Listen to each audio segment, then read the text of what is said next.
मित्रांनो काय केलंय, सोयाबीन काढले, तहान लागली, थोडासा दिवाळीतला नाश्ता केला आणि तहान लागली आता पाणी प्यायचं आम्हाला. तर मित्रांनो विहिरीतलं पाणी एवढं पौष्टिक असतं. आता पाणी पिऊन कसं प्यायचं तुम्हाला दाखवतो. चला विहिरीकडे जाऊया. पावायला येते, काय टेन्शन नाही. पडलं काय काय झालं काय नाही, खिशात काय नाही, पैसे नाहीत, काय नाही पडलं, फक्त घड्याळ आहे.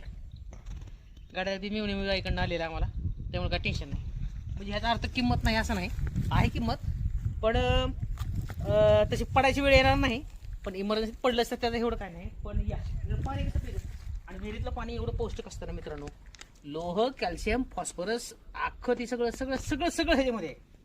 त्यामुळं हे तसल्या ह्यातलं पाणी, मशीनमधलं पाणी पियान कुठं काय काय त्यापेक्षा 100 पटीने पाणी हे वाऱ्याचं निवळायचं. असं पाणी स्वच्छ पाणी नुसतं, आणि मस्त ओंजळीनं पाणी पितं. तर अलीकडे बघा दिसतंय, एवढं स्वच्छ पाणी आहे. तुम्हाला दाखवतोय बघा, हे बघा. आणि असं प्यायचं.